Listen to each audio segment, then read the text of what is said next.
Hello. Hello. How are you doing, my friend? Good. How are you? Fantastic. I like the background. Look at that. Get the cream couch with the dark gray, slate gray background. It's like got the contrast going and everything, man. Nice. You feeling good today? Yeah. Where are you calling in from? New York City. Our What? yeah, Nice. our headquarters. How's it going over? How's New York? Are you guys freezing yet? Is it still summer? What's it like up No, there? it's absolutely gorgeous. It's not hot but not cold yet, so it's good. Enjoy the month. Yeah, it's like more like 2 weeks, but Nice. Yeah, my family lives in Westchester, mm. so they're right up there. How long have you been in New York? About a year. I actually moved here for Cadre, so Oh, really? yeah. Where'd you move from? San Francisco. Okay, just jumping across the coast. Yeah. Very cool. Cadre. I love the website and the way you do the movie over the city, right? Now, do you know that when we record, we just are always recording, so it's just you and I talking. So Yeah. there's no big intro or anything. Cool. Sounds good. So tell me a little bit about Cadre, though. Cadre is an online marketplace for commercial real estate investment, Got it. targeting individual investors, a fairly closed space of private equity and investment, previously not that accessible to individuals. And our goal is to democratize the market and by doing this improve people's financial futures. So that's kind of our vision. Now, democratize. Now, I just happen to be a little bit nerdy with investment. So, Of like, course, yeah. just for accredited investors or for everybody? So right now we're working just with accredited investors because it's way easier to start like that because we're still like we're FINRA SEC compliant, we're subject to all the regulations, and jumping right into the retail investor space is going to be very challenging for us from the regulatory standpoint. Yeah, it's challenging for all the companies trying to enter in this business model. It's like we want to make investments available to everybody, but there's that awkward space between like the $50,000 mark and the $250,000 mark and that's where we got a huge portion of America is like they have some slack income, but Mm-hmm. they can't really get into anything good. Yep. So that's Yeah. that's our eventual goal, to create a product that would be accessible for the folks you've just described, uh, and also gives the same level of investment opportunity as if you are just investing in a very expensive deal and writing, I don't know, $300,000 check. So how long have you been there?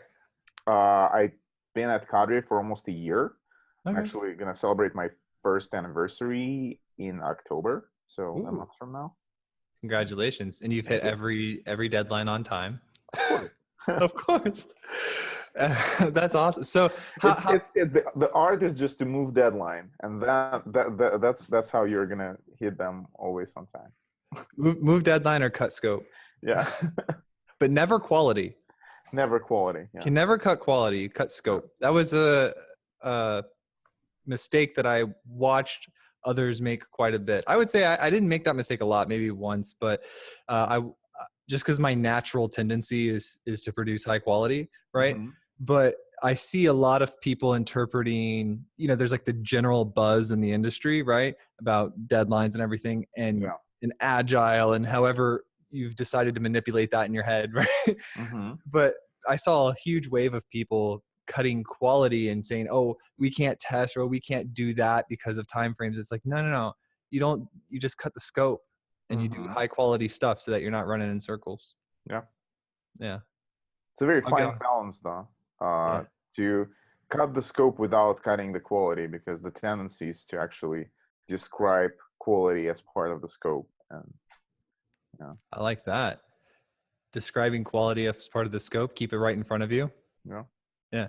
That's why I spend a lot of time when developing product with the customers, because the customer will always remind you of how not to feature creep, Mm-hmm.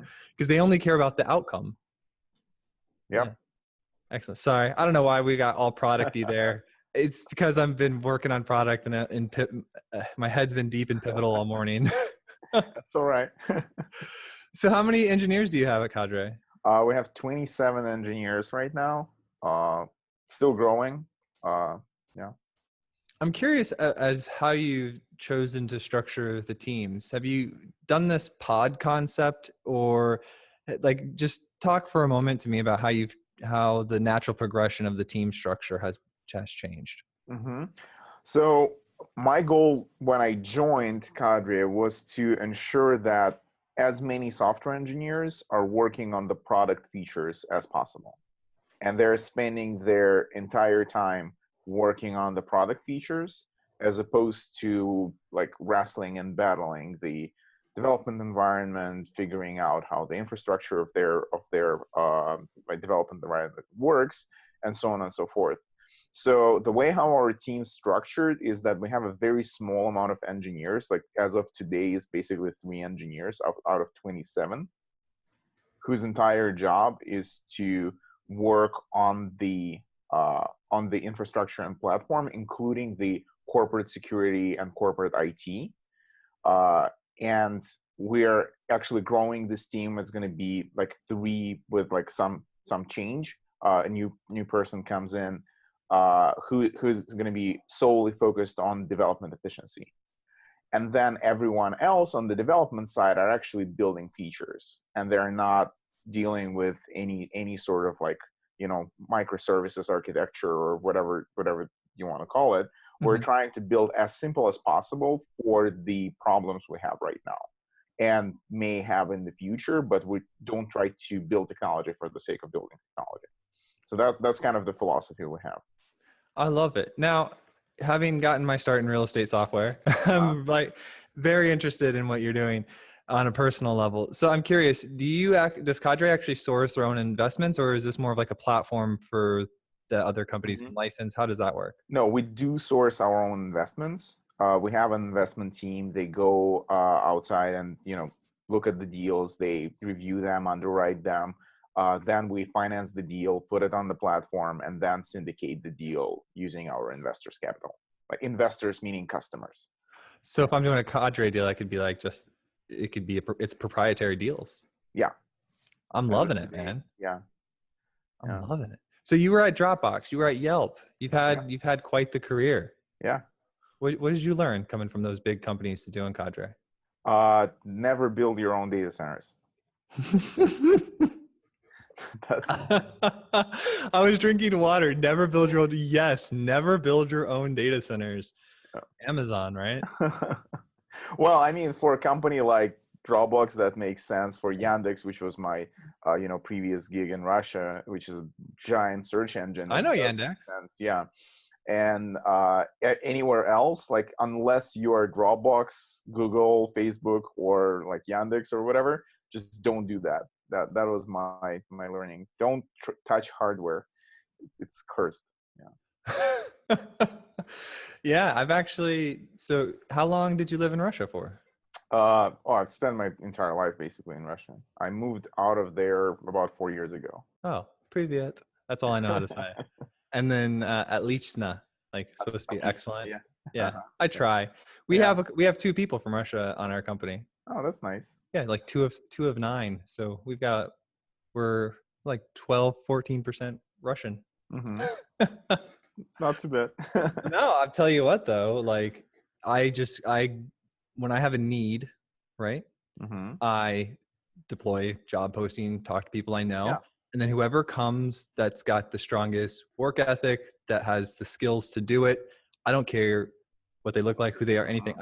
If they can do the job and they've got a great work ethic, come on board. Yeah. That's how we roll. I'm very much the same. Are most of your people remote, or are you guys hanging out in New York? No, we have our main, like the bulk of our team is in New York City. Then we have a relatively small office in Toronto. It's actually 7-8 people as of right now. And then we're opening another office in Chicago. The office in Toronto is focusing on the software development. It's mainly software engineers and product manager. And then the office in Chicago is working on sourcing of the deals. It's on the investment side. Nice. Yeah. So you've got some people. You get to come in the morning, do your stand-ups, talk with them. Yeah, of course. Yeah. You find yourself inspiring the other engineers? Well, that would be very not how do you say it? Very arrogant, maybe, to say that. Like, oh, I find myself, No. Do you inspire them? Well, I try my best to inspire them, but I don't want to claim that. No, you got to inspire them. You don't have like skills to intentionally inspire them. Like you do it naturally. I'm assuming you've Sure, got to yeah. get to where you are today. You have to have this natural ability to inspire others. Otherwise, you couldn't be in the position you're in. You're a leader. That's fair. That's a fair Yeah. point. Double down on some Simon Sinek. You like him? Simon Sinek? Yeah. Have you come across him before? No. Oh man, you're missing out, dude. What's that? All right. So he's a person. Okay. Yeah, that I figured. Carbon based, like the rest of us. Okay. And he's just got some really great thoughts. He's got like one of the top 10 most popular TED Talks in the world. A lot of the start with why, like why you're doing things. He's got a lot on leadership. Okay. And he is very inspirational. So you listen to some of his ideas, find ways to integrate them in your daily life with your team. Ooh, okay. I'm telling you. That's a good advice. People will be like, what is he on? How do you say your first name, by the way? Leonid. Leonid? Yeah. Okay, Leonid. All right. I didn't want to call you Lenoid. I really appreciate that. I was like, when I felt that like instinct to call you Lenoid, I said, no, that's not right. Leonid. Yeah, you're one of very few people who does that. So. Oh man, see, I've gotten really good at telling when I'm wrong. No. Yeah, I feel it inside. I'm like, ooh, I'm probably wrong right now. But then I get like some cool names. Like we moved in. Right now we're in the old. This is the last. You're a special guest right now because this is the last episode being filmed in this office. We're moving this evening. Nice. So we got a bigger office about 10 minutes away, and my neighbor there at the new office is like an oral dental surgeon. Okay. And I'm like, I hope you're excited to hear us record a podcast all day. And there'll be like somebody, because I could tell that there were people like right against the wall where we're going to be recording, where he's like doing surgery on them, and they're all like, drugged up because it's oral surgery. Yeah. And so they're going to come out of there like the next day and be like, did I hear the CTO of Microsoft giving advice on technical leadership? I am just imagining stuff. Yeah. But his name was Prashant, to bring it back to have some purpose. His name was Prashant, and I happen to know a handful of people named Prashant. Yeah. And so when I met him, I was like, hi. He's like, oh, you can call me Sean. No one can say my name. I'm like, your name's Prashant. He's like, how did you know that? I was like, I'm a wizard from the future. So, yeah, names are difficult. Give me some tips. What would you give? You've made this transition. You're an individual contributor. You started out, became a team leader. Yeah. All the way to CTO, right?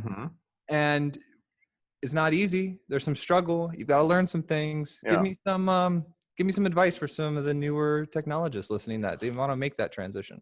Well, the biggest struggle that I had personally was the desire to do everything yourself. Because every time you're transitioning from being an individual contributor to a manager at any scale, like you're managing one person, and chances are you understand what they should be doing, you have a desire to do it, and you know that you can do it faster and better. And yet you have to let it go and just give the person space to actually execute and grow, and even sometimes make mistakes. And this understanding doesn't come as given to a lot of people. Definitely didn't come as given to me. So that was one of the biggest challenges that I had. And then the more you grow, it's a very fine balance between still caring deeply about things, but also not being stressed out all the time and like trying to micromanage and trying to direct everyone to do their job. It's a very fine balance. It's sometimes really hard to find a perfect spot. Oh, yeah. Refusing the urge to be a technician. Yeah. Right? It's really tough because not only do you have to refuse the urge, you got to sit there and watch them. It's like watching a baby walk. You can't cheat. You can't do the experience for them. And then you're like watching the time and you're like, oh man. And so what will happen is the companies that get really good at this, they get really big, really fast. Yeah. And the companies that get really bad at it, they get bottlenecked by their inability to delegate. Mm-hmm. Yeah. Yeah, it's tough. But you're doing well with it though, right? Well, I hope so. We have a very small team, and everyone is, doing their best and works pretty hard. So hopefully, it works out. I wanna build a picture in my head of what your day looks like. Give me like, if it was a pie chart, what are the three biggest slices? Well, three biggest slices would probably be spending time with my direct reports, Mm. who are engineering managers and like the senior leadership on the Eng side, because we have both individual contributors and engineering managers considered as senior leadership of the engineering side. The second biggest chunk would be to spend time with my peers on the business side, because as head of engineering, I have to spend a lot of time with the head of product. I have to spend a lot of time with the investment team folks, because they are producing the product that we're trying to sell on the marketplace. Mhm. And it's very important to be on the same page and be aligned. So that takes a fair amount of time. And then a lot of tactical things that happen day to day, and a lot of, not saying firefighting, but just ability to react fast and also get a pulse. 27 people is not the largest engineering organization I've ever managed. So it's relatively easy to have context on what every person on the team is working on, what their, personal struggles, what their professional struggles, what their career goals, and so on and so forth. So like checking on that kind of things would probably be the third bucket. I love it. You spend time with customers? I do not spend time with customers per se, but I get the information about customers' desires. And like we do have a team that gets on the phone with the customers, sends them questionnaires, things like that, trying to measure their engagement on the website. We're gathering a lot of statistics from our website, and I obviously get this information in the relatively boiled down version. Hey, have you come across any of the products like Hotjar, or I think like Smart Look or something? I just came across them this weekend. Oh no, what Okay. does the product do? Dude, it's insane. So apparently this whole class of products Okay. existed. I just wasn't in the market to buy them. I mean, I was in the market to buy this product like 12 years ago, Okay. but since then I've just been building apps and producing them. I haven't gotten into marketing. Yeah. Now that I'm getting into marketing and like more usability stuff. Mm-hmm. So the premise is it JavaScript embed, Yeah. right? Conclusion. It like records all the sessions and plays them Yeah. back to you like a movie, like a Yeah. movie. Yeah. Like you get to watch what they do. Yeah. We're using full story and segment for Yes, this. that was the Yeah. other one. Yeah. Yeah. Yeah. Yeah. Yeah. You liking it? How's full story? That was the It's more expensive one. it is a more expensive one, but it actually gives us a lot of leverage to understand. Like it's all the way to the point of like, oh, this button makes no sense to be here, or like you should change the name of a thing, because it's really hard to get yourself outside of the box and get yourself unbiased and try to be a customer. When I was back at Yandex, we would literally invite people from the street. We will pay them money, and we will record their eyes. We will record their struggle, trying to understand what's going on the website. But having a tool like that, when you can just like play back the entire session of the user and see where they were struggling on the platform, it's actually very cool. It's got me excited to create some ads this week. Mm-hmm. We haven't done any advertising yet. Yeah. We've just been getting referrals from like word of mouth stuff. So that's great, right?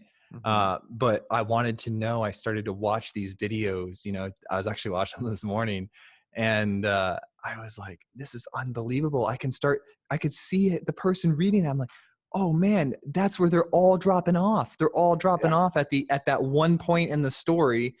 And like heat maps can't tell you that. Yeah. You got to watch them do it. Mm-hmm. And it's unbelievable. So that was my weekend this weekend, was installing that. And now I'm like watching it, like the equivalent of Netflix of my business. So, all right. So you spend a lot of time with direct reports. You got individual contributors managing.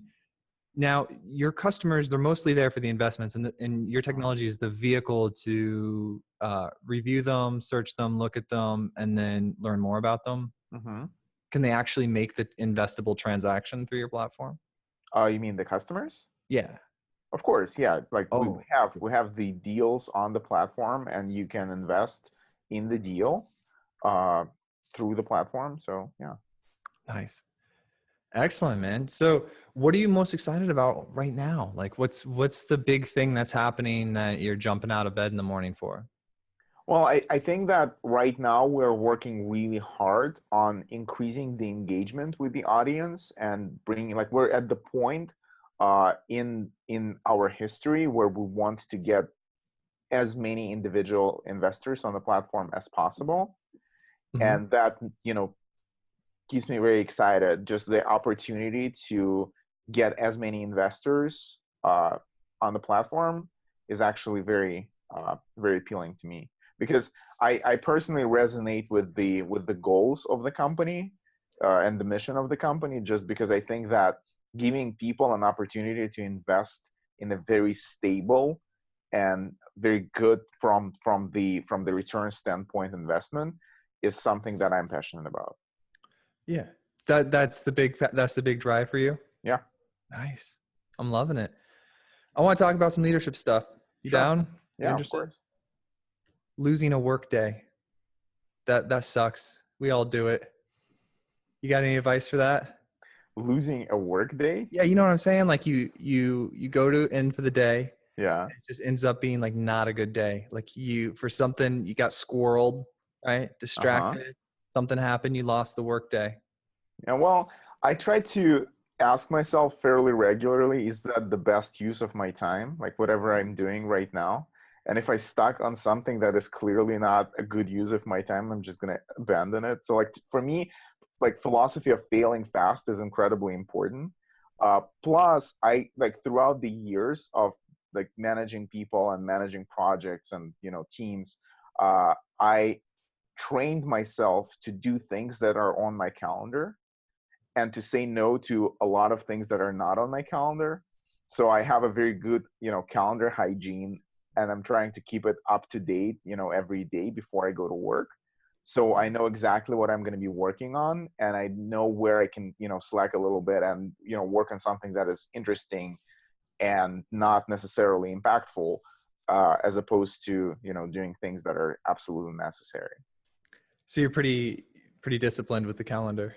Yeah, like I only do what my phone tells me to do. That's basically Ooh. fine. Yeah. Did you get the Australian voice for Surrey? No. No. I have trouble with accents. It's worth it. Yeah. Oh man. All right. I'm very disciplined in my calendar. Mm-hmm. I'll rock between I don't know 6 and 8 meetings a day, Mm-hmm. and whether that's internal or external, right? Yeah. But I always I cringe at the act like white space. Like I have 2 full-time employees whose Uh-huh. job it is to make sure that there's no white space in my calendar. Yeah. Yeah. Like I just roll from call to call to call to call. From These meeting to are the meeting. worst, like the 30-minute break between like 7 Oh, meetings. And it's like, what am I no. supposed to do with this time? Like, Yes. You can't get into anything you want to, yep. because the moment you get into it, your first like productive thoughts are happening at like minute 21, Yep. and you get yanked right out of it. And it's just like, now I got to prepare for my next one. Yeah. Yeah. That's tough. And then I noticed that, you do this build up over time, and you realize that before because there was a time when when we didn't have a calendar like that. Mm-hmm. I'm like, what was I doing with all of that time?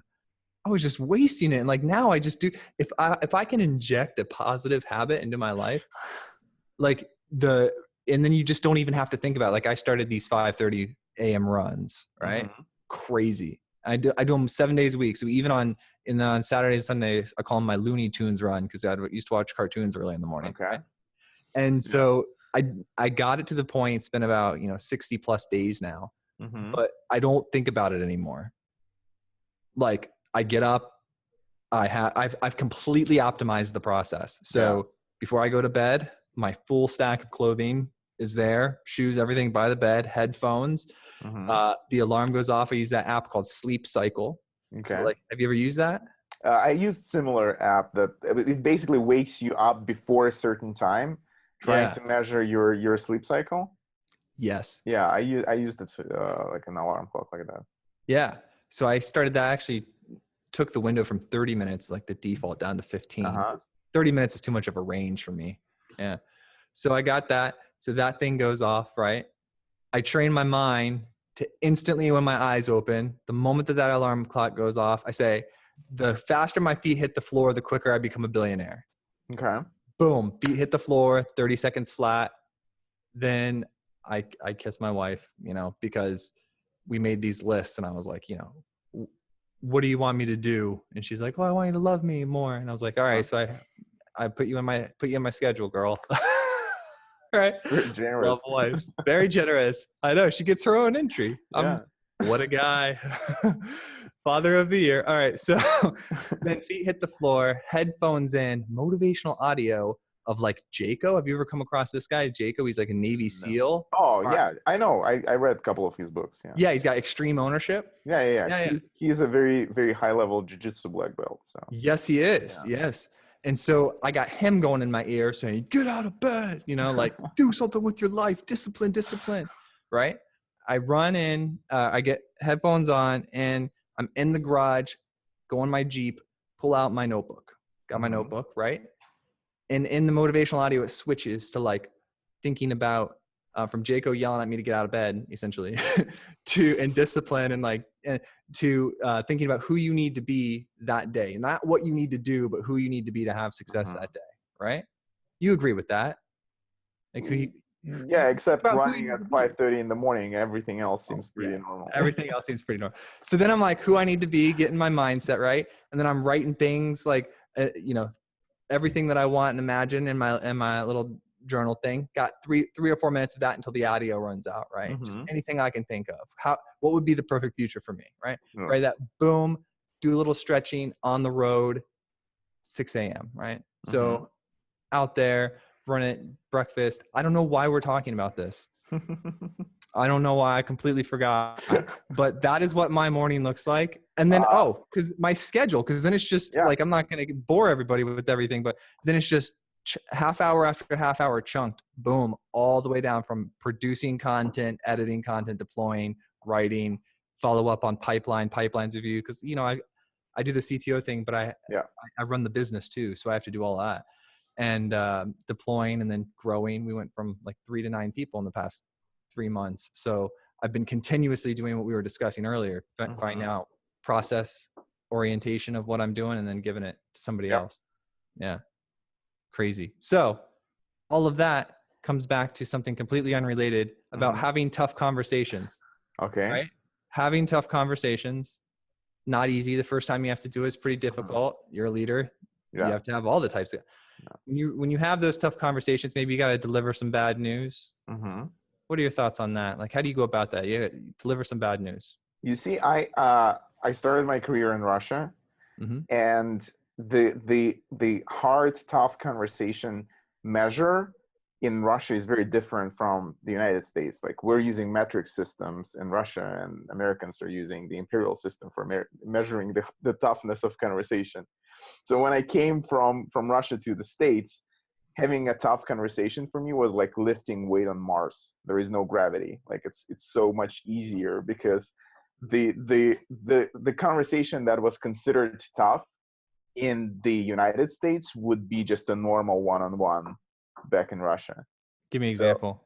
Well, like just having performance, like a candid performance issues conversation. Yeah. In the States, and I've noticed that, like, when I just started as a manager, it was like, oh, you're too transparent, because apparently that's a thing. Being transparent can be like, you can be too much of that, right? Yeah. And in Russia, it was like, for me back at Yandex, it was just a regular one-on-one, and just like telling person what they are doing correctly, what they're doing incorrectly, where they need to improve, where they need to keep doing and double down, you know, on things that they're doing good. And I had to adjust a little bit, and that's why, to me personally, it is not that hard to have this kind of tough conversations. And also, there is a framework that I've been using, you know, ever since I started managing people. That if you have a hard conversation, you probably did something wrong a long time ago, because these hard conversations, with like rare exceptions, are not happening out of blue. If you're having a performance issues conversation, like it should have been discussed months ago before it gets to a point of being hard, right? So if you're doing everything right, if you're doing your job correctly, you are not going to have a lot of these conversations. So I think right now we're going to post-produce like a crowd clapping in there. I love that. That is so true, right? But let's go on fully like 100% on it, but I want some more. Okay. Because you're just bringing so much knowledge. I've got it. All right. Tough conversation. Let's say general best practices. Mm-hmm. I go with speed. So like, let's say somebody comes to you and say, hey, for some reason, this person did something and you've got to perform this action with them. It's a tough conversation to have. I say one of the core values is speed. I don't like to wait to have tough conversations. Yeah. The longer you wait, the tougher it's going to get. Like that is the mentality that I try to, give to everyone who works with me, is that problems don't solve themselves. And the longer you give the problem a time to resolve, like the harder it gets. So again, I think it's like, it's coming to waking up at 5:30 in the morning. Like if you're going to be like, okay, I'm going to wake up at like 5:30, I woke up, but I'm going to actually get out of the bed at like 5:45. Next thing you know, it's like 8:40 and you're still in the bed and no running is being done. And Jacko is yelling at you for the last 4 hours, right? So you just got to do it. Problems are not going to resolve themselves. I love it. Yeah, the distance between knowing what you have to do and taking action and doing it, discipline, right? You got to reduce that distance down real small. Then you don't have time to think about it. Yeah, and also it helps you not being stressed out about a lot of things, because if you're managing a large organization or a lot of projects and you have to juggle them around, and you know that there is like this thing that can result in a hard conversation in every single area that you are doing, it's going to be pretty stressful, just carrying this weight on you for weeks and knowing that you have to deal with certain problem. Isn't that what stress is though? Like stress is knowing that there's something we need to take action on and we don't do it. Because like, how can you have stress without that? That I do not know, but I know that my life is pretty not stressful because of this. Right? So, yeah. I noticed that when my life is feeling stressful, that I have to take a break and figure out what am I messing up. Mm-hmm. Like if I'm feeling stress, right? Why? What am I not doing that's causing stress? Because my default state isn't stress. Am I not handing off a responsibility that I should be delegating out? Am I keeping myself in the middle of something? You know? I love it. Decision making. You seem pretty good about making decisions. Speed's another one. You like to iterate fast. Do you have any decision making processes or frameworks? Like how do you approach a big decision? Let's say something's going to happen, big decision's coming up, right? You have to decide to go, make something up, React Native or native, right? Okay. Some big decisions happening. How are you going to approach that? What are you going to do? Well, there are two types of decisions, right? There are unreversible decisions, and then there are relatively reversible decisions. And if the decision is completely irreversible, you're saying that, oh, we're going to, rewrite everything in Haskell. And then you do it and there is no way you're going back or something like that. It has to be very data-driven and it has to be measured. So I prefer to get as much information about the decision as possible before we make it, but it has to be sort of a deadline, a cutoff for making the decision. You can't go on the endless research just because it's not an R&D. We're actually building things that are supposed to be working. So that is basic. And you make a decision about the deadline based on the business needs. So like we need to deliver X features next year, and there is no way we're going to do it using 7 JavaScript frameworks. So we need to unify and pick one, right? But we need to do it before the end of Q3, because otherwise we're not going to be able to do the unification, and next year we're going to struggle meeting our deadlines. So it has to be a very data-driven decision on the deadline, and then you do your research. I think at Cadre, we're actually very good at this. We have a process that we call ERD, Engineering Requirements Document. And basically the individual who is responsible for the decision making puts together this document with all the pros and cons. And like the goal is to make as non-biased decision as possible. And then the team reviews the document. We discuss it. Sometimes we argue. Sometimes everyone is like magically aligned, you know, right away. And then the question is how hard it would be to reverse the decision after it's, you know, it has been committed. And that is basically the level of rigor you need to apply for this ERD. Like if the decision is irreversible, it has to be a very, very rigorous process. And then if decision is relatively easy to reverse, you can give yourself a little slack and, you know, make the decision faster. Oh, nice. That's but fully logical, certified logical, right? Yeah. I've been on the teams where the analysis paralysis is a norm, and that is incredibly frustrating for everyone, including the management and the peers, because for them this team appears as like a team that actually doesn't make any decisions, even though they're all coming from the best place possible because they want to do the right thing. So it's a fine balance. I don't think it's science. I think it's more like art. I agree.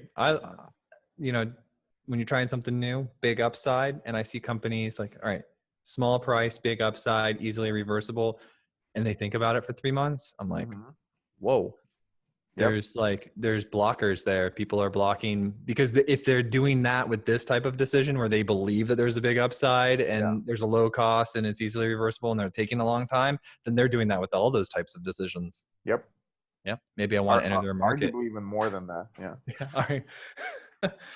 So like if I were to break it down, if I were to just kind of simplify what you described a little bit, your decision-making process is collect, you listen, you execute, right? Yeah, you collect the data, you listen, what's going on, you do your document, then you execute, take some action.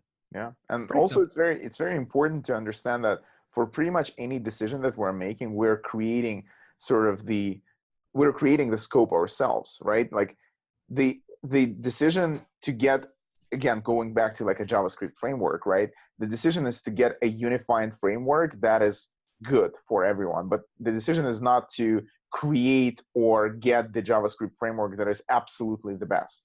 Like you need to understand what problem you're solving and not over-engineer with unfortunately, a lot of engineering teams tend to do that.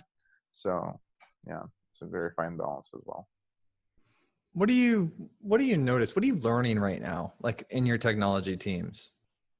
Like you personally, like I knew nothing about front end when I joined Cadre, so that was kind of interesting experience. I'm a very infrastructure sort of background kind of person. I was working on, reliability engineering for the last 12 years, and then joining Cadre and just focusing on the entire product was a very interesting experience to me, because I've never, like, it's really hard to understand the complexity of the problem if you are incompetent in the domain, which I was with front end and arguably still am.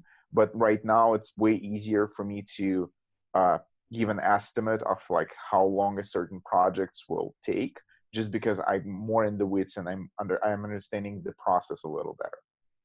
Yeah, you're learning important parts of the business that are going to drive you forward. You're upskilling yourself. Yeah. It's standard operating procedure for any leader. It's like there's no such thing as the learning being done. Yeah. It's just, what are you working on right now? How about you ever spend 20-minute conversation with like the CFO, learn a little bit about what they're doing?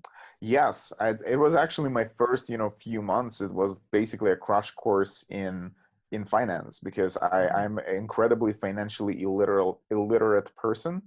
And I didn't have any experience investing. I didn't know, what commercial real estate investment is and why is that so amazing, right? So I needed to spend a ton of time understanding not only how we're making money as a business and what is like our, unit economics and the future and all these kind of things, but also understanding various, fund structures and limitations for the operations, because giant portion of our engineering efforts is to automate the back of the house, automate the user operations, right? And there is a lot of regulations that come into place, and just understanding what the limitations are is very important for us. Yeah. I built a financial software, and the purpose of it, like the mission of it, was for it to be able to ingest any financial product in the market, and then incorporate that into retirement plan, like projections, withdrawals, tax rates, all this stuff, like every different type of financial vehicle, from real estate, assets, depreciation, like everything. Yeah. It took 2 years. We had a, like, day one, we built something and produced it, right? Yeah. We're not crazy. But until it got to the vision, it took 2 years, and we had people on it right away. But that was, I have a feeling, a little bit of what you were just describing. Learning, you have to learn the financial product, and then how it operates on a detailed level, because your system's ultimately mirroring that somehow. You're writing the specs for it, or, it was a small team I did that with, so I was heavily involved with that one. But yeah, that's fun though, right? That's like why we get to do what we do. As you move from the search engine to, Yelp, Dropbox, all those different companies, like, you got to learn entire new processes and businesses. Yeah. I love it. All right, man. We made a podcast. Wow. You feeling pretty good? Yeah. People want to find out more about you. Were they LinkedIn, Twitter? I do not use Twitter. I have LinkedIn though. So Twitter's pretty dead, man. Yeah, I've never actually got it. It's hard for me to squeeze my ideas in 140 characters. Right? Yeah. I like Instagram pictures. Like, I like it as a concept. But I don't use it a lot. My team, like, we post content on there. Yeah. And we engage with people, but I primarily make content and then hang out on LinkedIn. I would say LinkedIn. I mean, there's just so many cool, like, C-level technologists and not, engineering going all the way up. It's just a lot of fun. Awesome, man. So you're in New York. Where exactly are you in New York? Soho. So you're in Soho? Yeah. All right. I'm up there like at least 3 times a year. I'm going to stop by and say hello next time I'm up there. Sure. Yeah. That would be great. Awesome. Well, thank you so much, man, for coming and hanging out with me. It was fantastic. You dropped some extraordinarily amazing pieces of knowledge for everybody. And I just can't say how thankful I am for you to come on and hang out. Yeah, thank you. I appreciate it. All right. You have a fantastic day. Yeah, you too. All right. Bye. Bye.